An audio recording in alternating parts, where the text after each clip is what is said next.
बच्चों, आज हम पढ़ेंगे कक्षा 7 सामाजिक अध्ययन के अंतर्गत सामाजिक एवं राजनीतिक जीवन विषय का पहला अध्याय समानता। और हम आपको बता रहे हैं इस पाठ से संबंधित प्रश्नों के उत्तर अभ्यास प्रश्न उत्तर में। सबसे पहले बच्चों हम आपको बताएंगे पाठ के अंतर्गत पूछे गए प्रश्नों के उत्तर। आप समझते हैं ना, पाठ के अंतर्गत पूछे गए प्रश्न यानी कि पाठ के जो बीच बीच में कुछ प्रश्न पूछे होते हैं, सबसे पहले हम आपको उनके उत्तर बताते आए हैं। तो इसी क्रम में चलिए देख लेते हैं। सबसे पहला प्रश्न आपके लिए, आपके विचार से समानता के बारे में शंका करने के लिए कांता के पास क्या पर्याप्त कारण हैं?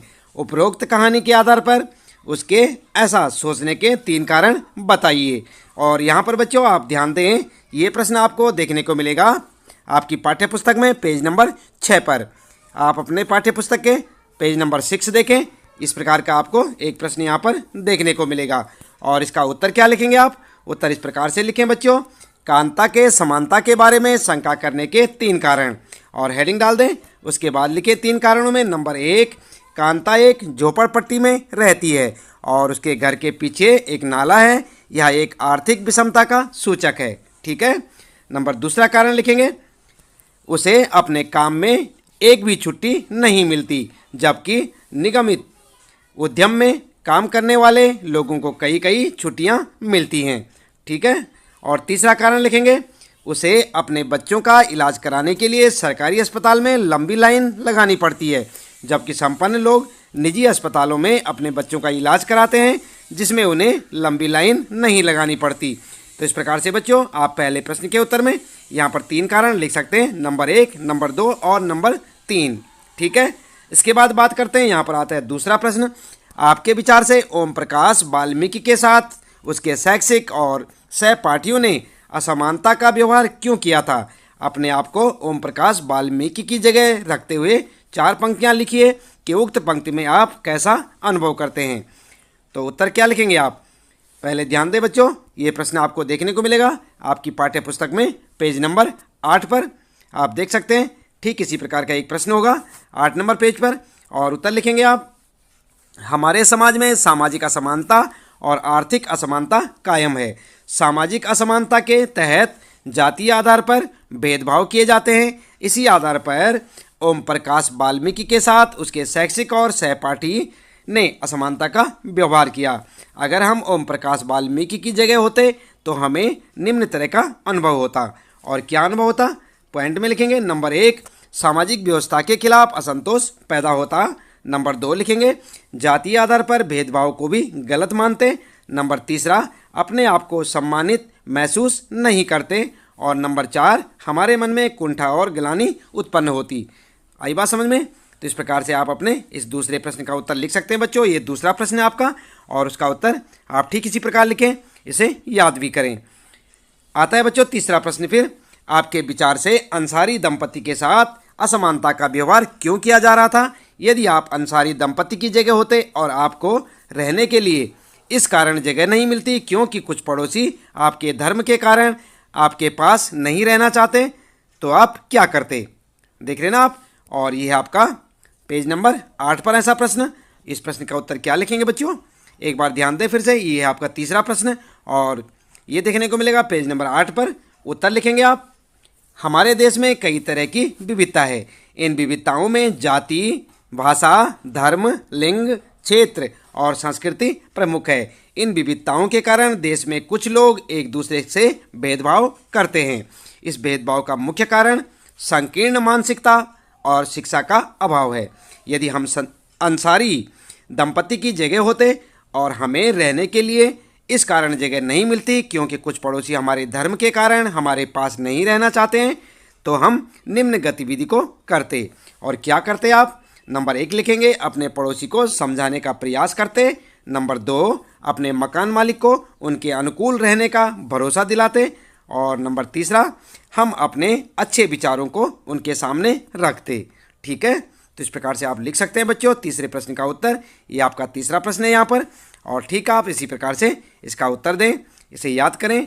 बात करते हैं चौथा प्रश्न आता है बच्चों, यदि आप अंसारी परिवार के एक सदस्य होते तो प्रॉपर्टी डीलर के नाम बदलने के सुझाव का उत्तर किस प्रकार देते? ये प्रश्न आपको देखने को मिलेगा पेज नंबर 9। यानी कि पेज नंबर 9 पर आप इसे देख सकते हैं। इस प्रकार का एक प्रश्न होगा और उत्तर में लिखेंगे, यदि हम अंसारी परिवार के एक सदस्य होते तो प्रॉपर्टी डीलर के नाम बदलने के सुझाव का उत्तर निम्न प्रकार से देते। और क्या देते आप उत्तर? नंबर 1, प्रॉपर्टी डीलर को यह बतलाते कि हम अपना नाम बदल सकते हैं, लेकिन मिलने वाले रिश्तेदारों का नाम कैसे बदलेंगे। ठीक है। दूसरा लिखेंगे आप, नाम बदलने के बाद अपने मजहब के पर्व त्योहार, नमाज पढ़ना और रीति रिवाजों को कैसे छोड़ सकते हैं। तीसरा लिखेंगे आप, तीसरा पॉइंट, नाम बदलने से हमेशा जो मन में डर बना रहेगा कि कहीं मकान मालिक और पड़ोसी को हमारे धर्म के बारे में पता न चल जाए। तो इस प्रकार से आप अपने इस चौथे प्रश्न का उत्तर दे सकते हैं बच्चों। इसे अच्छे से समझें और अपनी नोटबुक में लिखें।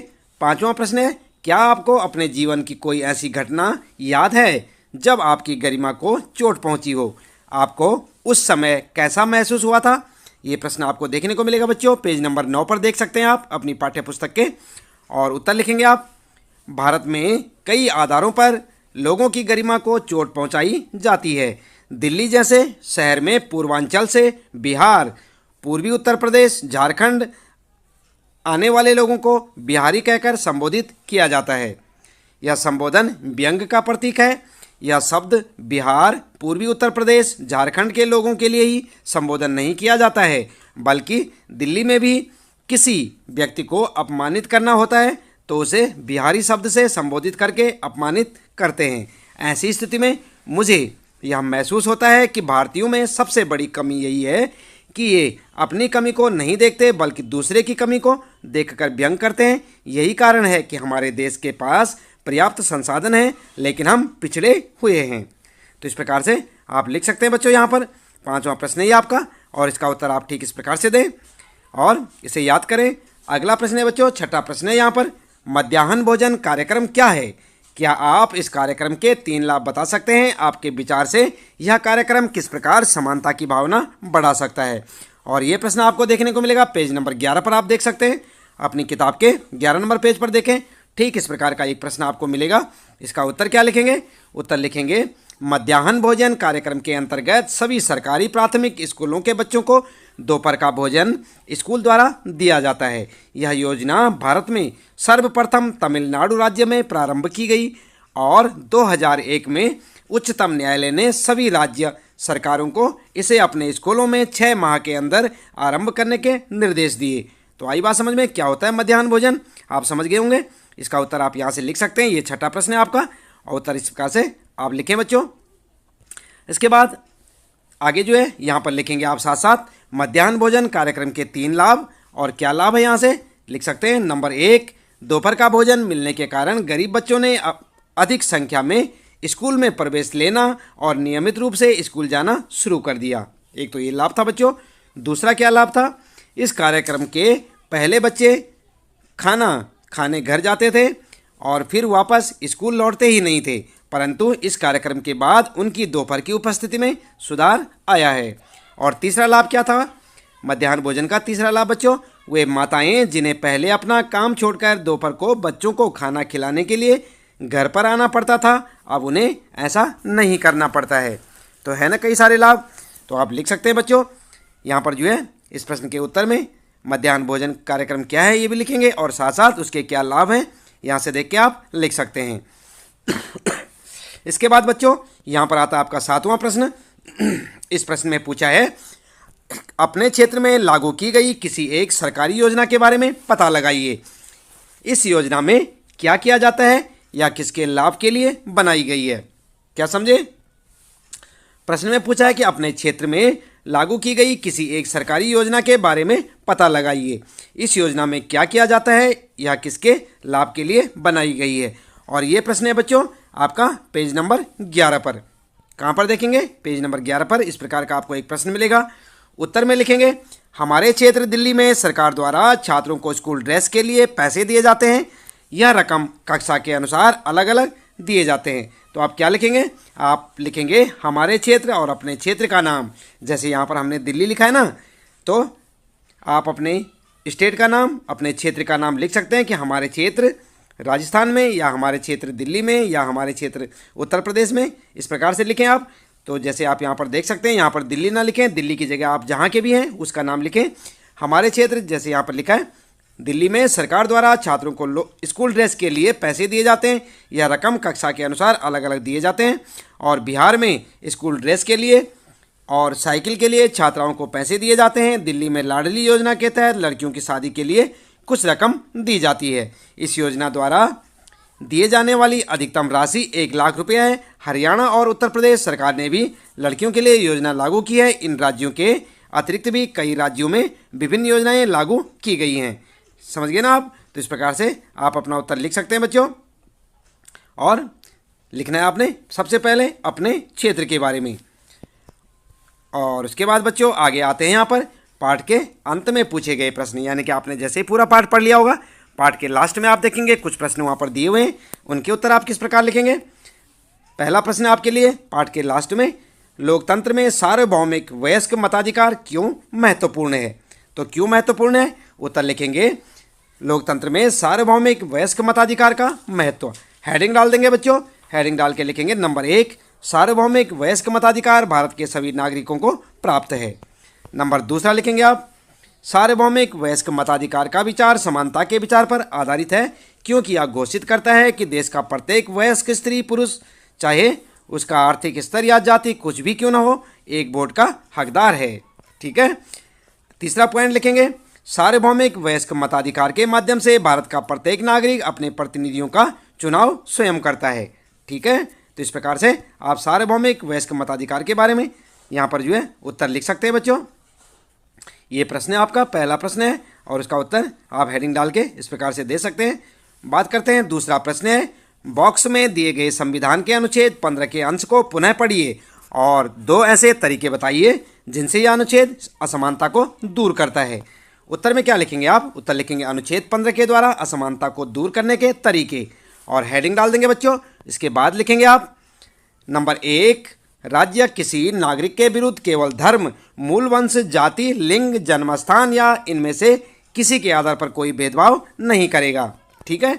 दूसरा लिखेंगे आप, कोई नागरिक केवल धर्म, मूल वंश, जाति, लिंग, जन्मस्थान या इनमें से किसी के आधार पर किसी व्यक्ति को दुकानों, सार्वजनिक भोजनालयों और सार्वजनिक मनोरंजन के स्थानों में प्रवेश करने से वंचित नहीं कर सकता।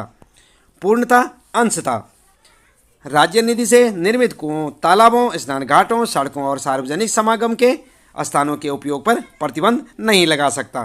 ठीक है। तो इस प्रकार से आप अपना उत्तर लिख सकते हैं बच्चों। यहाँ पर ये दूसरा प्रश्न है और इसका उत्तर आप हेडिंग डाल के ठीक इसी प्रकार लिखें, इसे अच्छे से समझें, याद करें। अगला है बच्चों तीसरा प्रश्न, ओम प्रकाश वाल्मीकि का अनुभव अंसारी दंपति के अनुभव से किस प्रकार मिलता था? उत्तर लिखेंगे, ओम प्रकाश वाल्मीकि और अंसारी दंपति का अनुभव निम्न रूप से समान था। और क्या लिखेंगे इसके बाद? नंबर 1, ओम प्रकाश वाल्मीकि को समाज के अन्य उच्च वर्गों के छात्रों से अलग फर्श पर बैठना पड़ता था और शिक्षकों के द्वारा भी उससे झाड़ लगवाया जाता था, यानी झाड़ू लगवाया जाता था भी लिख सकते हैं आप। उसी तरह से अंसारी दंपति को भी लोग अपने मकान में कमरा नहीं देना चाहते थे। ठीक है। दूसरा लिखेंगे, ओम प्रकाश वाल्मीकि के साथ असमानता का व्यवहार जातिगत कारणों से किया गया था, जबकि अंसारी दंपति के साथ असमानता का व्यवहार धार्मिक कारणों से किया गया था। ठीक है। तो इस प्रकार से आप यहाँ पर अपने तीसरे प्रश्न का उत्तर लिख सकते हैं बच्चों। ये तीसरा प्रश्न है, उसका उत्तर आप ऐसे लिखें।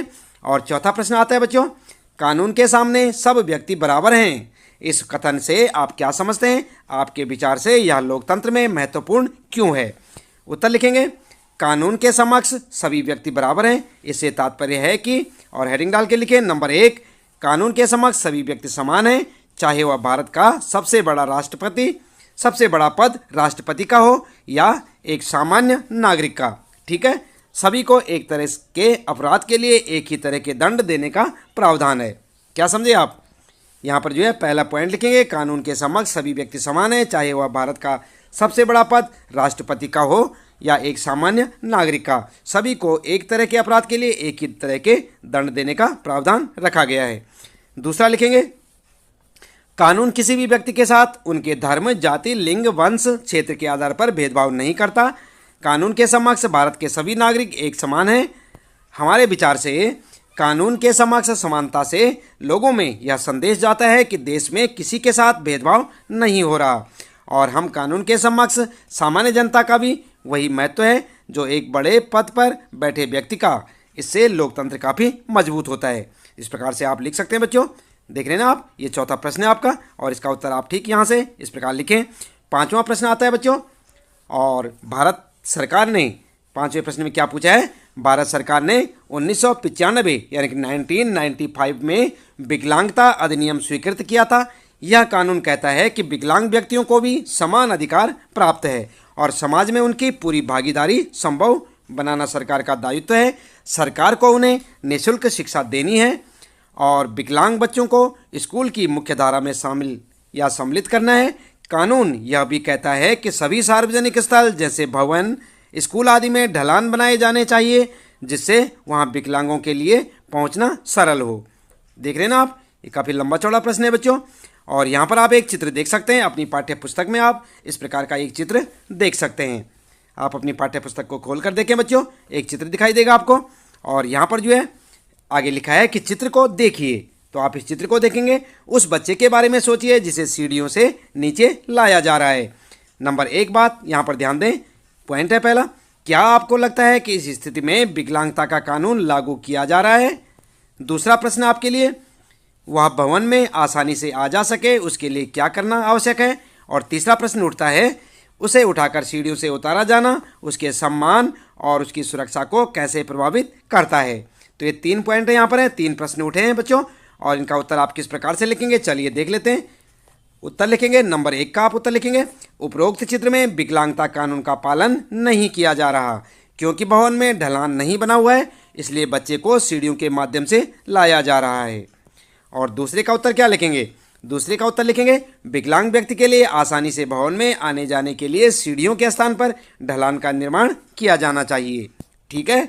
और तीसरे में लिखेंगे आप, उसे सीढ़ियों से उठाकर लाने ले जाने से उसके आत्मसम्मान को ठेस पहुंचती है, वह अपने को अक्षम मानने लगता है जिससे उसका आत्मबल कमजोर होगा, उसे बार बार सीढ़ियों से चढ़ाने और उतारने से दुर्घटना हो सकती है जिससे उसे शारीरिक चोट पहुंच सकती है। आई बात समझ में? तो आप चित्र को देख के इन तीनों प्रश्नों के उत्तरों को इस प्रकार से लिख सकते हैं और इस चित्र को बच्चों आप अपनी पाठ्य पुस्तक से देख सकते हैं। तो बच्चों इसके साथ ही इस पाठ से संबंधित प्रश्नों के उत्तर यहाँ पर समाप्त हो जाते हैं। उम्मीद है कि आपको अच्छे से समझ आए होंगे। आप इन्हें अपनी नोटबुक में नोट कर सकते हैं, इन्हें याद कर सकते हैं और परीक्षा की अच्छी सी तैयारी कर सकते हैं। मिलते हैं फिर अगली वीडियो में। आपका दिन शुभ हो।